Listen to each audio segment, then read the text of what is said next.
Assalamualaikum warahmatullahi wabarakatuh. Selamat malam. Hari ini kita ada pembelajaran tentang corporate valuation.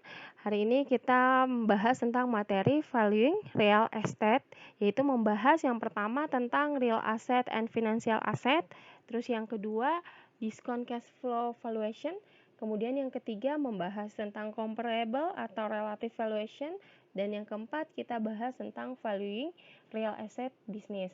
Nah, untuk pertemuan hari ini kita cukup membahas dua materi saja, yaitu real asset and financial asset, kemudian discount cash flow valuation. Oke, untuk yang materi pertama kita bahas dulu tentang real asset versus financial asset.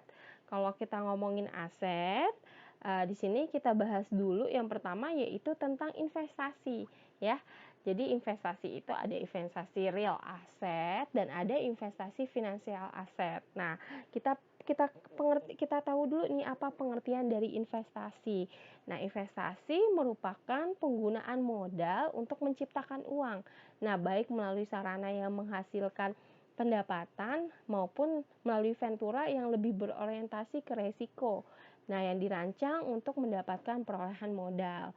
Di dalam investasi ini dibagi menjadi dua, yaitu ada real asset dan ada financial asset. Real asset dari namanya aja dari kata real atau nyata ya. Maka real asset itu mempunyai arti merupakan aset atau aktiva yang berwujud yang nyata. Yang nyata itu apa sih? Yang dapat dilihat, dapat disentuh, dan dimanfaatkan secara langsung. Contohnya apa real asset? Contohnya yang paling sederhana adalah kita investasi rumah, peralatan atau inventory, kemudian bisa juga properti. Itu termasuk dari real asset. Terus yang kedua, financial asset. Nah, financial asset, pengertian dari financial asset itu apa? Katanya financial asset merupakan aset yang dimiliki sebagai simpanan jangka panjang yang akan digunakan di masa yang akan datang.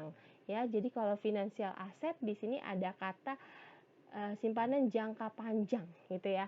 Contohnya apa financial asset ini? Contohnya misalnya kita berinvestasi saham, berinvestasi obligasi atau surat-surat berharga lainnya ya. Nah, yang submateri yang kedua kita bahas tentang commercial real estate property valuation by discount cash flow method ya.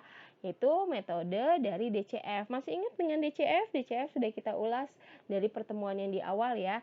DCF atau kepanjangan dari discount cash flow. Nah, DCF adalah salah satu metode untuk menghitung prospek pertumbuhan suatu instrumen investasi dalam beberapa waktu ke depan.